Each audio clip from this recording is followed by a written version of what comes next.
Good morning, everyone. Thank you so much for coming to this and all the other great presentations we're going to be having today. So my name is Jacob Adler. I'm the metadata and cataloging librarian here at the Lloyd Seeley Library here at John Jay. And I'm really pleased to welcome everyone today to my little talk about AI, which is, the two big letters that everyone is so crazy about these days. So my presentation is AI as a facilitator of research for social justice. So I'm going to be talking about kind of a specific aspect of it and how that relates to, sort of the academic principles behind that. So just to be clear about the purpose of today's presentation before I get started, um, so I'm going to be talking about AI, and notice it's in quotes, as a tool to aid in this sort form of academic research when it comes to social justice topics. And there's a lot of dimensions to that. I'm not going to be able to explore, too many or every specific kind of aspect of that in detail, but I hope I can orient people in a way that can be useful to them. In particular, the thing that I want to focus on today is about the capability of these systems to encourage connectivity between different sort of academic research principles and ideas and research topics in a way that I don't think was necessarily as easy to do before AI. And I have some examples of that I'm going to walk you through. And I'm going to show you how they can be sort of done in conjunction with or as a supplemental sort of thing to traditional academic research techniques. So you'll notice that I put AI in quotation marks. And why is that? So everybody is used to calling these sorts of technologies, ChatGPT, Google Gemini, etc., AI. But I feel as though that term sort of anthropomorphizes them in a way that I think is a little bit imprecise for my taste. There's very little intelligence that goes into artificial intelligence these days. Um, and so I don't want to present these systems as being these sort of personages or, entities that we can sort of ascribe personalities to or humanistic qualities to. The goal in everything that I'm doing, in particular this presentation, is to have AI being presented as an aid to critical thinking and not a replacement for it. And so I think it's important that we keep that all in mind. And I want to go into a little anecdote as to why I even thought up of this presentation. So, like all my other fellow librarians, or many of them, I was engaging one day in an instruction session for students who come into the library to learn how to do scholarly research. And while I was doing this, there was a student who asked me about doing a sample search about the link between bans on masks and anonymous protests. This is an article that I found specifically about that. Um, and the thing about the student was that they were looking for a single resource that would address both of these points. Uh, you know, the thing that I was explaining to them at the time was that these things are really in a way two different searches. There isn't necessarily going to be what one of my colleagues at another school I worked with called the magic article, which is to say, some kind of single resource or single point through which both of these not necessarily related points can be related to one another. The key point there is that when someone is coming up with a research topic or engaging in research or is trying to conceive of the process of doing that, the researcher themselves is often the linkage point in between disparate concepts.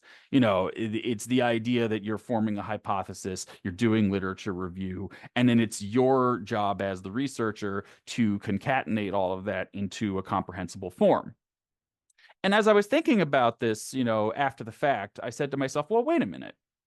You know, generative AI these days, in a way, it's designed to do that function that a researcher has.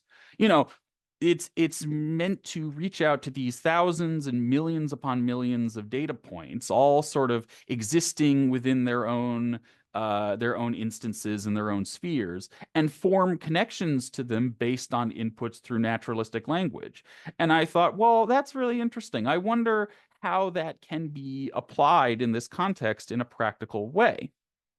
And so, um, I got to thinking, in particular, as it comes to how that relates to, ideas about social justice, about, about protest movement, about things that, may not have quantifiable headings or, specific scholarly applications.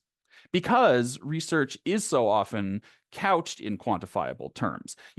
For example, there are questions that often the first question that a professor will ask their students is that, is this source scholarly, is it peer reviewed, has it been subject to rigorous screening or examination by experts in the field, what are their citation statistics, where has it been cited and by who? That's a number that you can come up with. Who authored this source? What's their credentials? What is their expertise?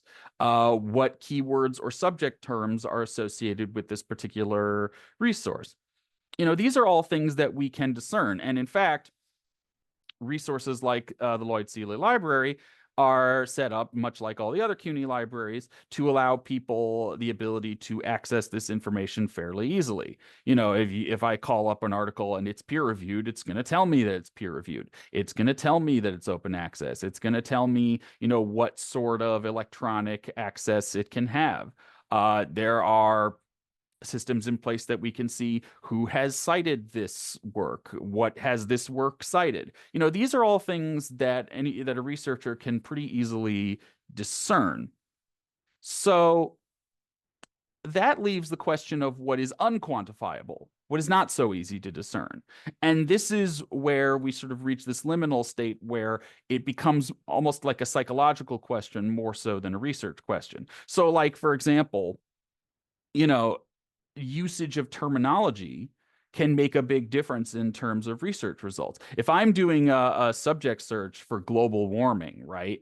I get, 260,000 plus results. I get quite a lot of results for that. If I, for example, were to do a different search for climate change, do the same search, obviously that's a very different number. That's, a much reduced number. Even though maybe in my mind these are synonymous terms, they're going to come up with different results in some kind of search. It's going to have a distinction between those two. And that's not something that necessarily you can teach through scholarly research. That's something that comes from the researcher themselves. So I bring up all of this ultimately to ask the question that, occurs, whether consciously or not to all researchers: is whatever I'm looking at relevant to my research goal or to the goal of whatever it is I'm trying to search for? And I sort of made a bit of a logical leap from there, because I then asked, in the context of AI and the capabilities that it has, maybe there's a follow-up question to this. And that follow-up question: is this consideration inherently unquantifiable? Can you judge relevance based on measurable outputs, or is that inherently immeasurable? And John Jay already has resources about relevance. So we have a number of research guides in the library that are specifically about evaluating information sources and determining whether something is scholarly and determining how suitable it is for research. And so, and then there's a number of different questions that a researcher can ask themselves about this. Does the information relate to your topic? Who's the intended audience? What other sources have you consulted? And these are sort of tried and true ideas. But I came up with a bit of a hypothesis, which was to say, which is to say, hold on, let me go back there. Sorry. My bad, slight technical difficulty. If only AI could help me out. My hypothesis was, can AI augment the function of a researcher in determining relevance and connectivity, especially when the aim is research about or in service to social justice. So you might be asking the question, well, why about social justice specifically? Why not about just any old thing? And my line of logic with that is based on a couple of different points. One being that I find that there is um, a state of being in terms of the modern media landscape, which is simultaneously what I call information rich and information poor, which is to say that there's an enormous quantity of media out there these days, but in having that enormous quantity and in having that freedom of choice that we have, I feel as though there is something to be said for a loss of being able to evaluate the totality of it. It becomes much more difficult to see what something is relative to the world and as opposed to relative to a particular researcher, especially since, algorithms and such make it so that it becomes more difficult to see what other people are seeing. Um, and because of that, there it can be, or there's a potential for an imbalance in terms of critical thinking and how we evaluate sources of information, not just in a research context, but in a lot of different contexts. Um, so the social justice as kind of a concept, I think, is really heavily influenced by this imbalance and is prone to influence by this. And there's a lot of different factors that create that sort of that impetus, which I think are important for someone who's doing research about that, because research is supposed to be, or is ostensibly supposed to be, this kind of distillation of so much information into a point that can be articulated and expounded upon. Um, the idea behind that really also is the intersection between thought and language, about how things are phrased, about how keywords are formatted, about how the language and the modality of research is expressed in a very direct way. And you know who had a lot to say about this long before we even had AI is one of my favorite writers, George Orwell. Because I was looking, I thought perhaps he might have something to say about use of the English language and about language in general and how that relates to thought. And, sure enough, of course he did. In his famous essay, Politics and the English Language, he says, when one watches some tired hack on the platform mechanically repeating the familiar phrases, one often has a curious feeling that one is not watching a live human being, but a kind of dummy, a feeling which suddenly becomes stronger at the moments uh, when the light catches the speaker's spectacles and turns them into blank discs which seem to have no eyes behind them. A speaker who uses that kind of phraseology has gone some distance towards turning himself into a machine. He goes on to say, if the speech he is making is one that he is accustomed to make over and over again, he may be almost unconscious of what he is saying, as one is when he utters responses in church. And this reduced state of consciousness, if not indispensable, is at any rate favorable to political conformity. Isn't that funny? Even back in 1946, Mr. George Orwell is worried about humans adopting the speech of machines and about, saying things without critically thinking about them. Pretty ahead of his time. Um, so I bring all that up to bring up this point that research and social justice, particularly academic research, are linked by this one commonality, that they both rely on the conviction of the thought and language that goes into them, and about the sort of operating principles behind each particular researcher or viewpoint. And in a bit of an ironic twist to what Mr. Orwell was saying, I propose that the machines of today can help us express more of these human opinions and create a sort of a modality of improving this form of conviction. So if we go back to that initial question about the link between mask bans and anonymous protest, like let's say we're doing a traditional kind of scholarly research sort of process about this topic. Um, So if you just go the most direct route possible and you do a subject search for mask ban and a subject search for anonymous protest and you link them together, like I said before, there isn't necessarily a magic article, quote unquote, about it. You know, you're not going to come up with something that is exactly what you're looking for necessarily. Um, Even if we broaden it a bit, and then we're just going to say, okay, well, you know, maybe those subject terms are too specific. We got sometimes you know, in research, you either go from the specific to the broad or the broad to the specific. In this case, it's the former. So if we did like a subject search for mask and subject protest, again, it doesn't look like you're getting a lot of results off of that. So you're still sort of back at square one. So, and then I go, well, okay, maybe, you know, I should do what I advised the student and maybe do separate searches about this stuff. So if I'm doing, you know, a search for just for anything about mask bans, okay, now I've gotten some results. But what are these results? Well, if we look at the resource types of them, you can see that the majority of them are newspaper articles.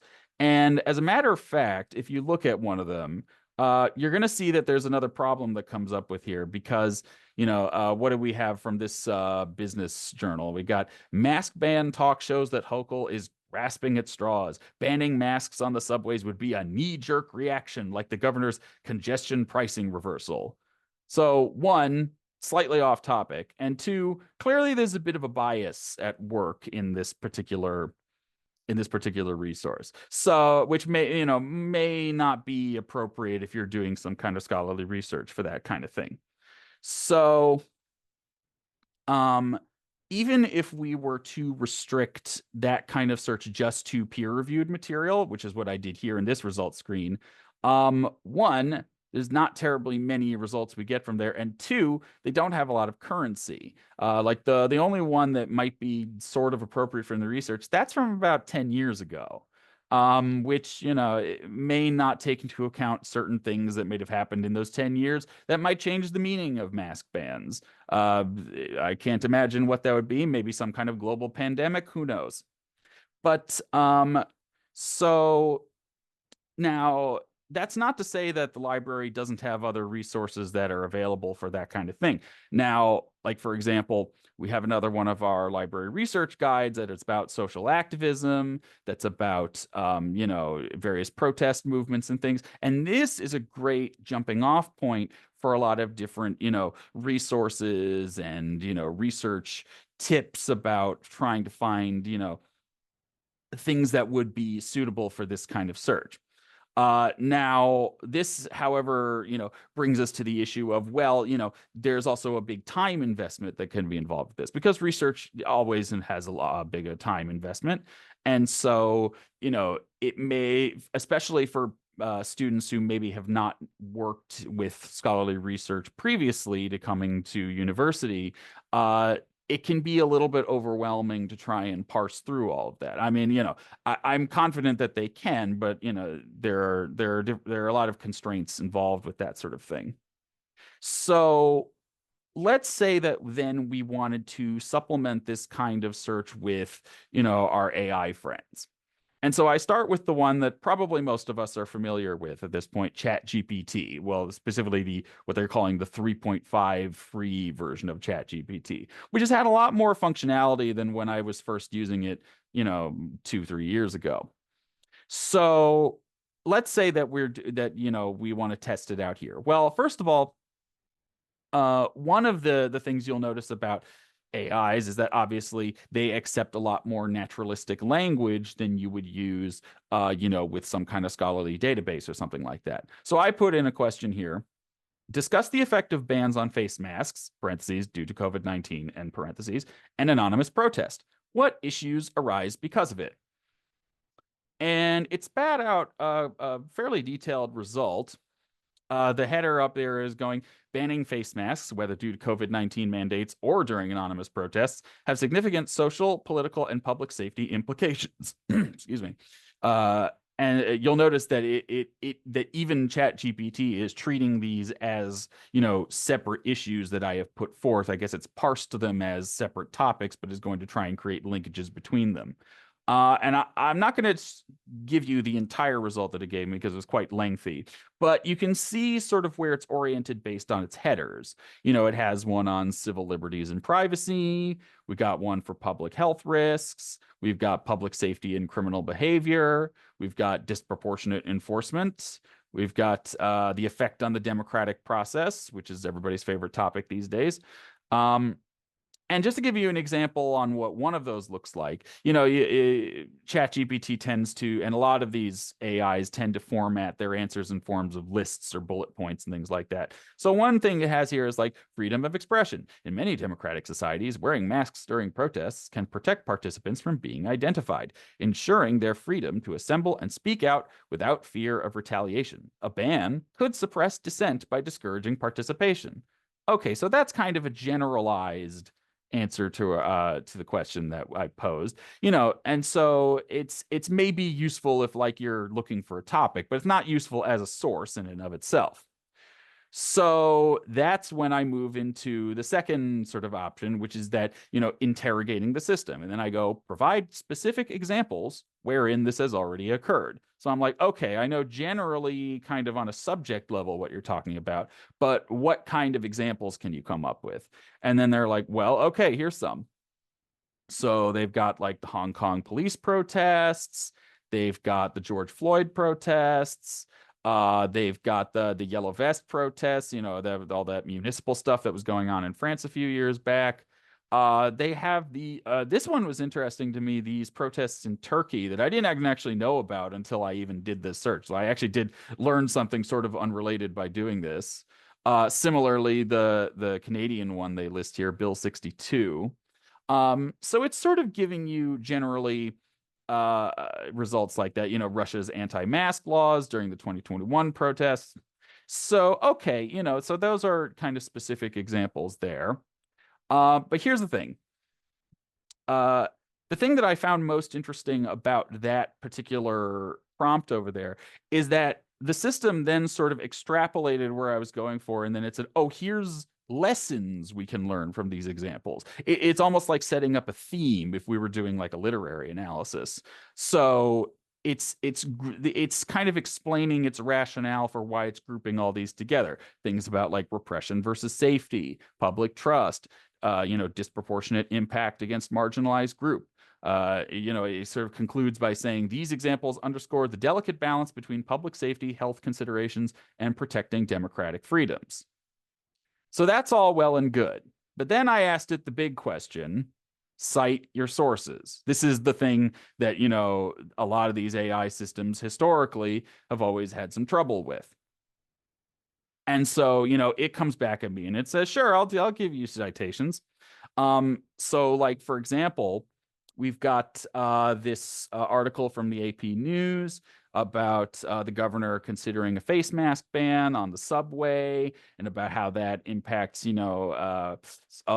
protests and tensions that arose because of, the conflict in Gaza and the Israel-Hamas war and all that.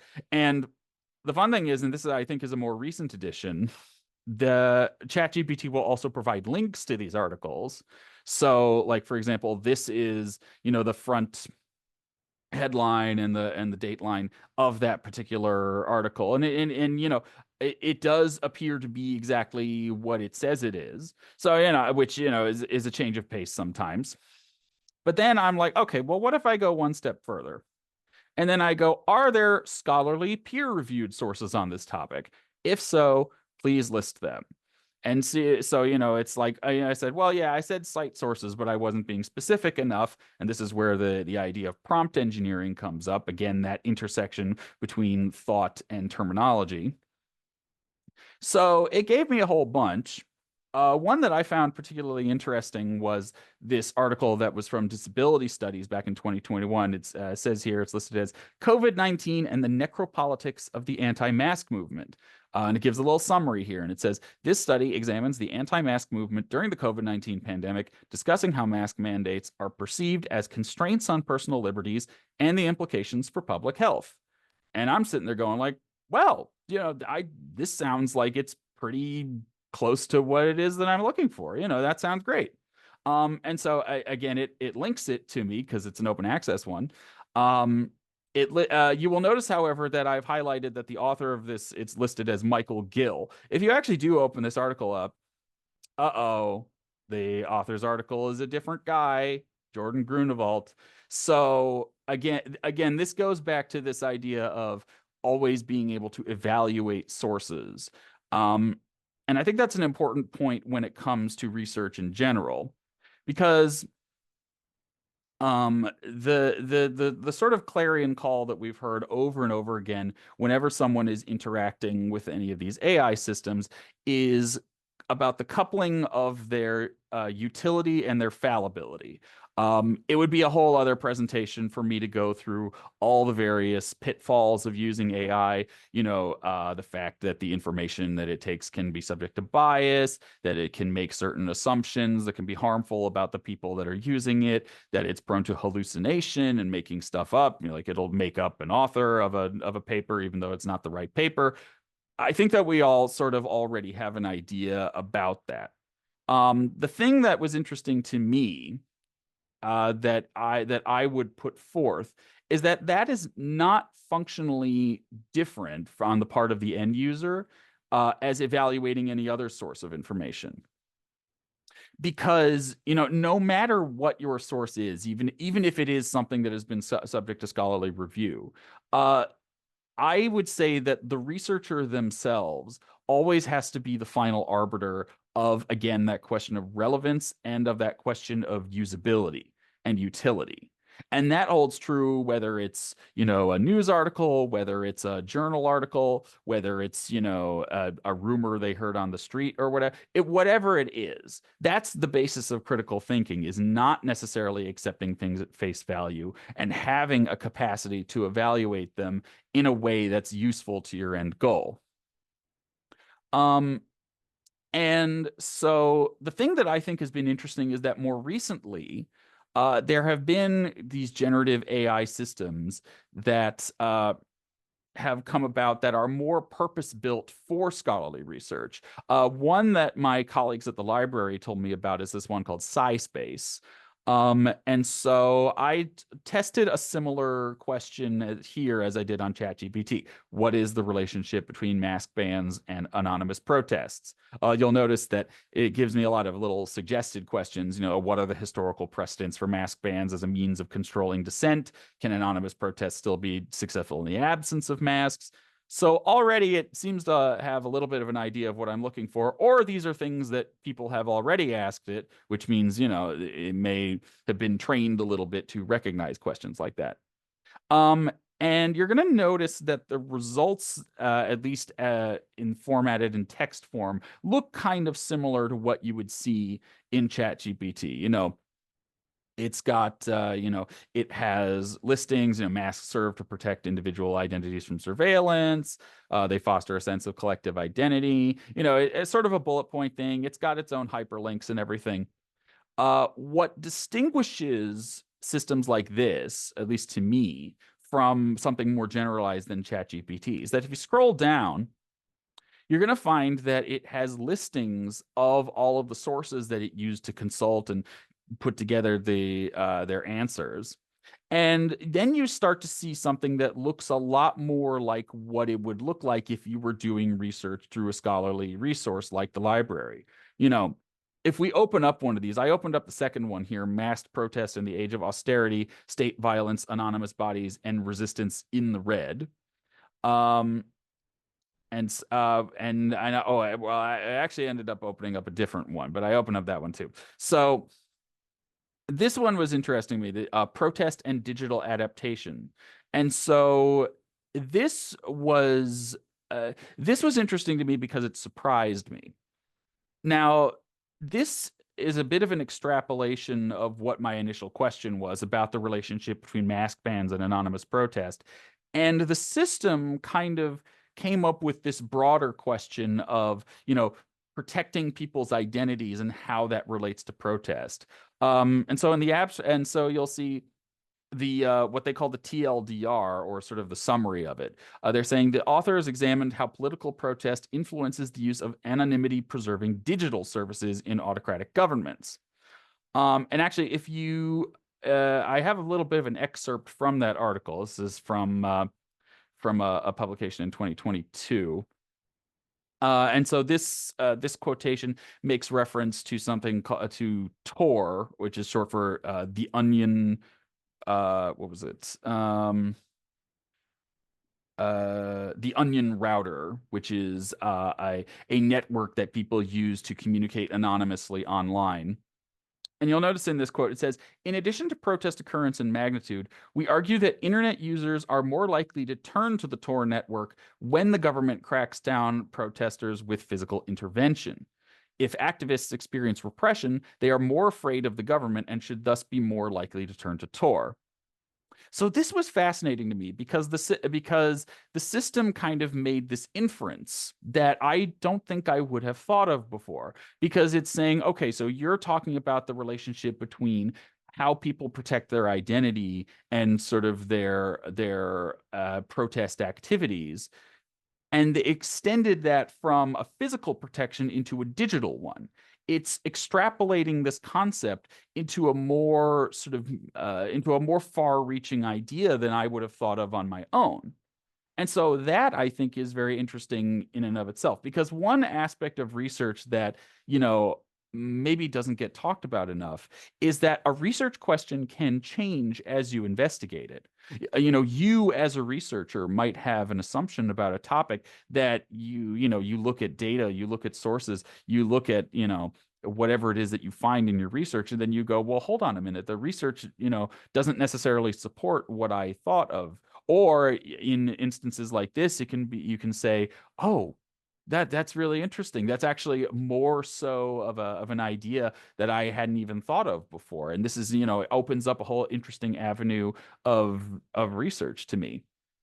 And I think it's really interesting that we can turn to an AI for that concept, for this unquantifiable, again, idea of this liminal state between, having a research question and developing that research question. Um, and so I did tests with other AIs as well. There's a newer one here called Genius, and this is also sort of oriented around scholarly research and academic research. So I put in the same question that I put in for SciSpace. What is the relationship between mask bans and anonymous protest? What it gave me was very similarly, it gave me these lists of articles and citation statistics and links and such like that. The thing that's interesting to me about Genius is that it has this much touted and very robust textual interface sort of thing that can analyze portions of text that you enter into it, sometimes very lengthy portions of very complicated sample sizes, and it can come up with, again, this concept of extrapolation, this concept of finding resources that maybe align with it more closely, even maybe than the researcher can think. This is one that came up that I have kind of a sample of. This one about the Hong Kong protests, which again is something that ChatGPT also thought of, where it says mask as identity question mark the political subject in the 2019 Hong Kong social unrest. And so this talks about sort of some of the kind of social and philosophical implications of wearing masks, during this protest movement. And a funny thing about that is that, since this one has, access to full text, if you do go to access the full article, it'll come up with sort of and loop around to the institutional access that your library might have to whatever the particular article is. So I think it's interesting that it can sort of come in a very roundabout way back to orienting someone towards a scholarly research resource.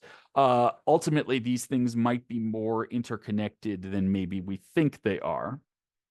Um, and so in doing all of this, I sort of had a bit of a thought process about it, about the commonalities that exist between doing research with, traditional scholarly resources and with AI. The first of which was sort of talking about this intersection between what I would call sort of natural or vernacular speech versus, for lack of a better term, scholarly speech, about how each of these systems parses down individual language, and about how the thought process behind language and conviction, and about avoiding sort of rote mechanical speech like Orwell was saying, all factors into how these systems are used and what results they can give. Now, uh, one of the interesting possibilities to me that comes with AI is that it might have a better ability or capability to distinguish between all these various different types of vernaculars, and to extrapolate scholarly results from that in a way that traditional resources might not.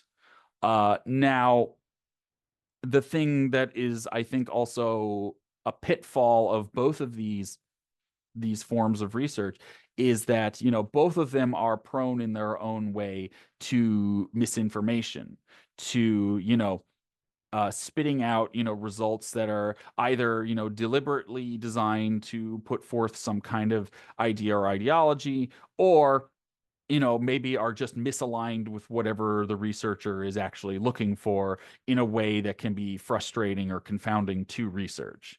um Now, one of the things also is, this question of getting around censorship, and about, how media is presented there.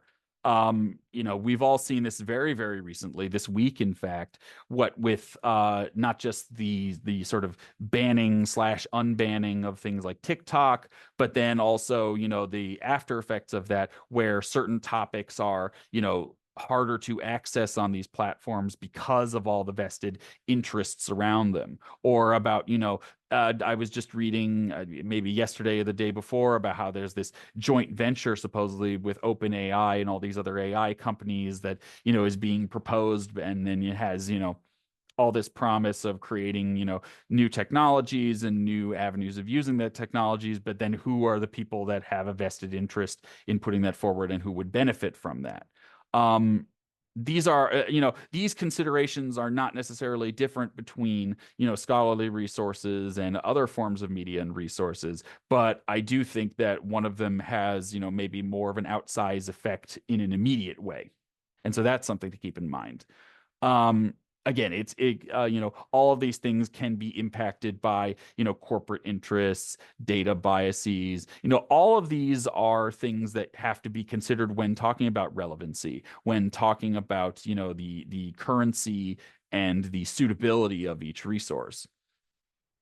um AI research is not ultimately different from pre-existing research methods, but I do think that it encourages different modes of accessibility and different sort of research methodologies. Ultimately, the result that researchers are trying to achieve is not necessarily different. And so I think they can be regarded as kind of a spectrum along through, that all revolves around kind of a central spoke, to confuse my metaphors a little bit.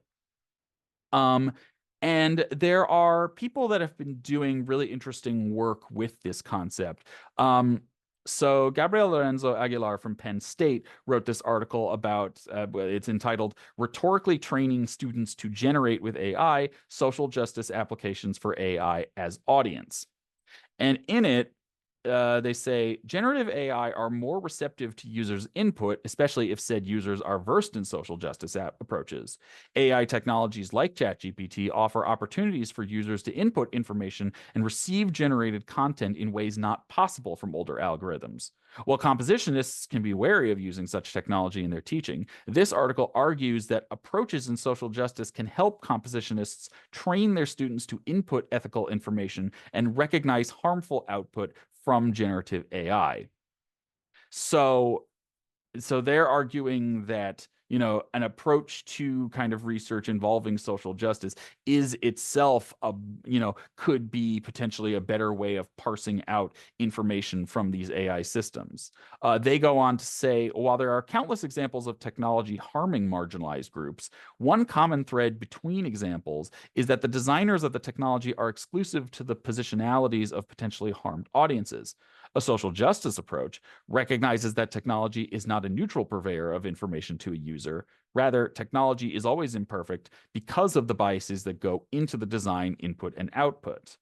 And the crucial thing that they go on to say is, in considering the ethics of input and in protesting the harmful output, we are treating the technology itself as an audience with whom we must negotiate. This, I think, is the real distinguishment that comes from AI, is that it is an inherently reactive force and a mutable force. It's not just, a source of information that waits somewhere for someone to access it. Through access, it is changed and it evolves and grows. And maybe doesn't always grow in a beneficial way, but it is always changing. And that comes with all the benefits and risks that you would imagine come with that. Now, Aguilar proposes a heuristic for training students in terms of how to utilize AI systems. They talk about contextualization, about commanding one's own ideas in order to better communicate them to an AI. They talk about writing ethically, which, in terms of an AI, is about how do you couch your parameters? How do you structure your input so that it is understood as being that? Recognizing problematic outputs. Again, this is about evaluating information. This is about, thinking critically about something that is AI generated, as one almost must should. And it's also about working with the limitations of that system, giving grace to AI generated content, navigating the responses both from there and how a student or researcher would approach them. So there's kind of a whole framework in place about how such systems are used and could be used. Similarly, there's this article coming from Valparaiso University in Indiana. In there, it says ChatGPT is neither precisely a tool nor a collaborator. Distilling the voices of countless unnamed writers, living and dead, in all of the diversity and richness of their lived experiences, ChatGPT could equally much be seen as a conjurer, were it not for the technical literature dispelling the apparent magic. This is more about sort of the philosophical and social dimension of what happens when you concatenate so much information and knowledge into this source from, countless sort of providers and sources, and what that means for someone who's trying to parse through that in a way that is effective to their research. They go on to say, in that ChatGPT's compositions are utterly devoid of these meanings, or perhaps even haunted by the ghosts of uncited writers from the training corpus, as seen in the cases of bias in its output, it is essential that we are able to read them differently than we read texts written by humans, which we may interrogate, champion, or challenge. To read text generated by ChatGPT as the mere output of a tool or the musings of a collaborator or friend is to miss the myriad ways this text is both similar to and yet completely different from other texts it may superficially resemble, failing to acknowledge the human contributions to the training corpus as well as the lack of human and social context in its output. So it's a presentation of all of this information here and a little bit of a warning as to how we as end users perceive and operate in it. And I want to I want to close out with a little bit of an anecdote. I imagine that many of you are familiar with a story from the 1880s called The Lady or the Tiger. This was a story that was the subject of a high school writing assignment that I did way back in the day. In it, there is a fellow who is, put through this kind of sort of barbaric trial where he's meant to choose between two doors, one of which has a hungry tiger that will devour him, and the other has a lady that he will marry and keep him forever away from the woman that he actually loves, who then signals him to open one of the doors. And then the story is left on this ambiguous note that has, confounded scholars for, over a century now. And I had a writing assignment back in high school, which was asking me to determine what door I thought the guy chose. And, I thought about it for a moment and then I said, well, it's obvious what happened. He opened both doors at once because there's nothing in the story that, precludes the possibility of opening both of these doors. So why wouldn't this person do it? To me, the concept of doing research through AI in, in kind of a social justice context is about this notion of why can't we open both doors?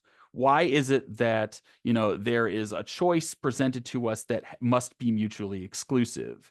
Can we not be inclusive of all of these different possibilities and utilize them in a way that is practical and meaningful? The question ultimately that I want to leave everyone with is, can we, as researchers, as teachers, as students, as responsible citizens, create a world where we can open both doors at once? So I'm very grateful to everyone who came to my talk. We have a few minutes left for anyone that wants to ask questions. I saw that there might have been some pings in the chat that I'll try to address. But again, I'm really grateful to everybody. And so let me just see who let me see. I see that someone in the chat has put PDF in here. There's a Chat GPT study. Robert, yes, can I were you gonna yes, you can.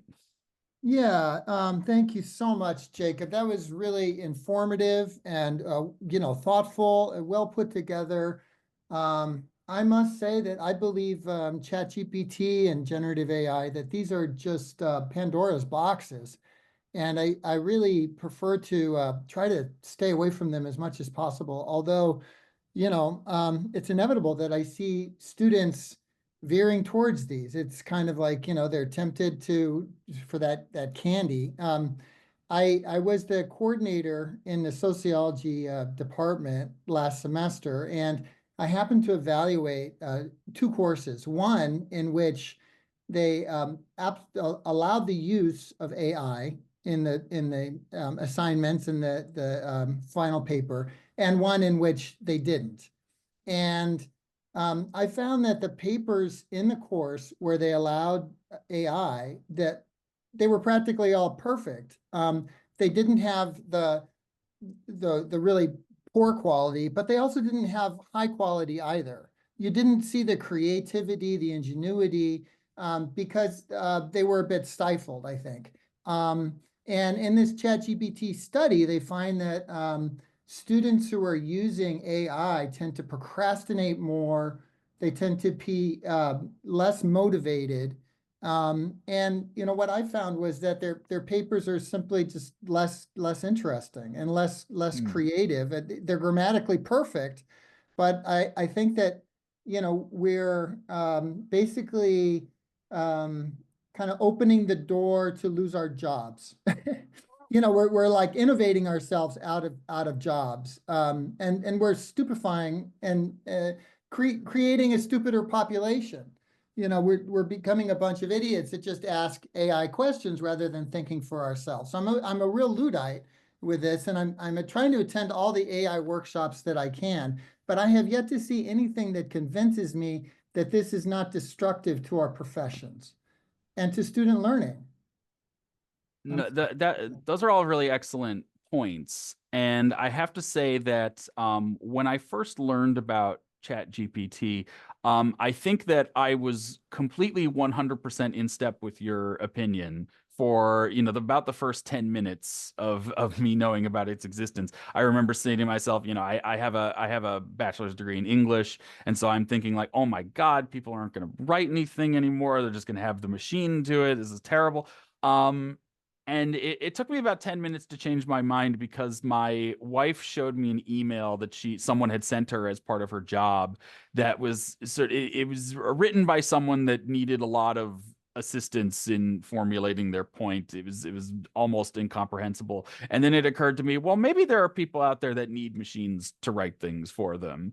Um, this is not to belittle your point or this study, and it sounds really fascinating.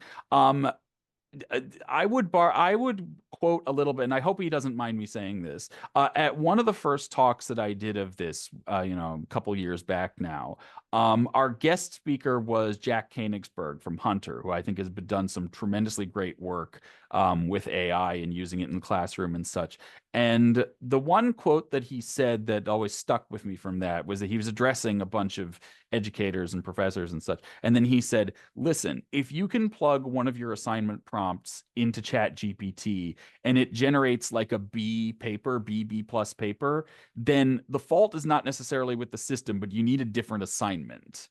I think that, there's a lot of different ways that I think people are going to have to sort of restructure how they think about things if they're serious about, addressing how these technologies are used and in what contexts they can be used.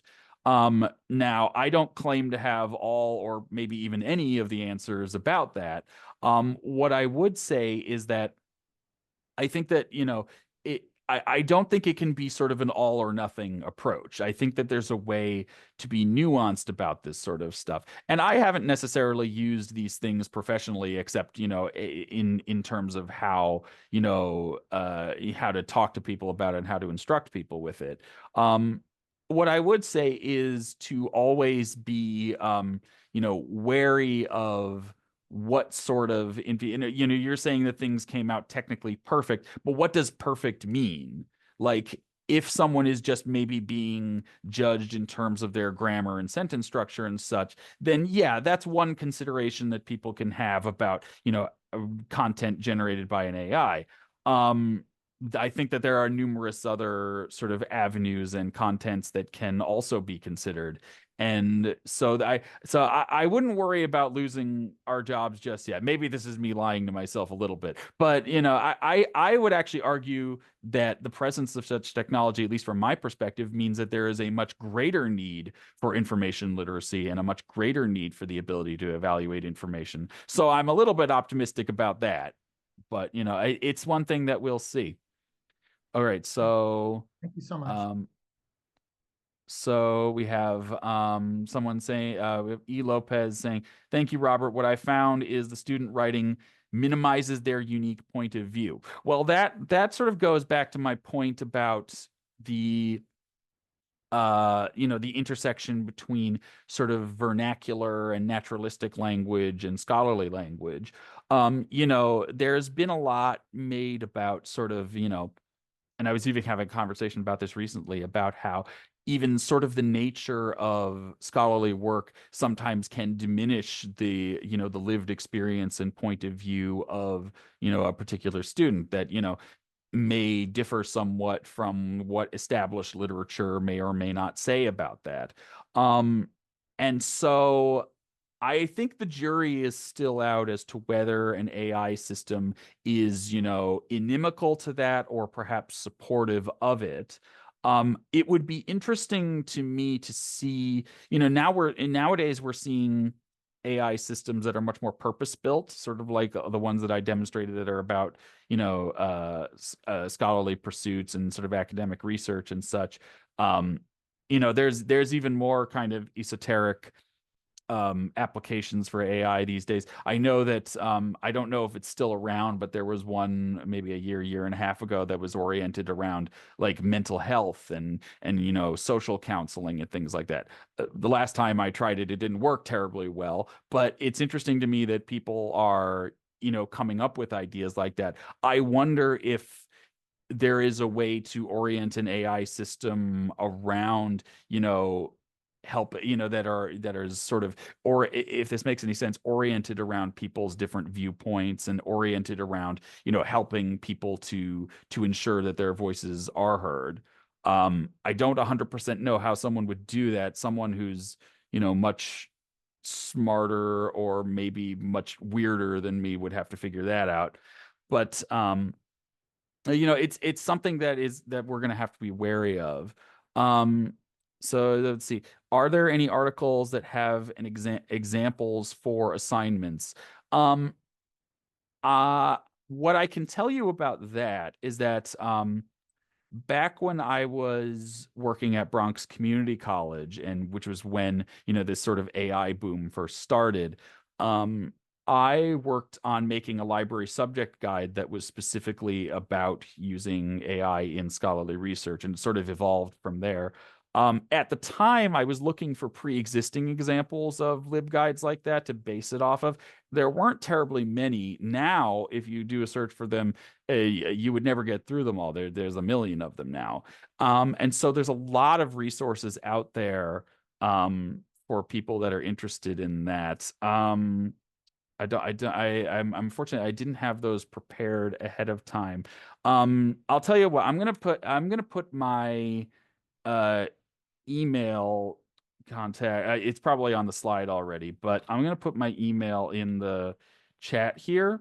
And if anybody is interested in talking to me more about like what kind of resources there are out for AI, I have a big list somewhere. And so, if you have more specific questions about that, um, then feel free to contact me because I can probably help you out with that. And a lot of people out there have done much more sort of extensive, exhaustive surveys of that. There's a whole and the interesting thing to me about that also is that the people that work on AI libguides are not necessarily the people that you would think of. Obviously, you have librarians working on them and, maybe some computer science people, but I've seen ones that people from like biology departments have contributed to, like arts departments. There's a lot of libguides that have a lot of material about image generation, which, I could do a whole other presentation about, and about how that intersects with, artists getting their work stolen and copyright and, a host of a million different things that we're probably going to spend the next, generation or so interrogating before we get through them all. So, but yes, I think, thank you everyone for coming. I think we're just about out of time unless someone has like a last minute question they want to put in before we all head to our next appointments. Okay. So again, I want to thank you all for coming. A number of my colleagues are also from the library are also presenting today, and a lot of them also have things to say about AI, which I imagine will be very well informed and very well articulated. So I encourage if you haven't signed up for those already, I encourage you to seek those out. And everyone have a nice day.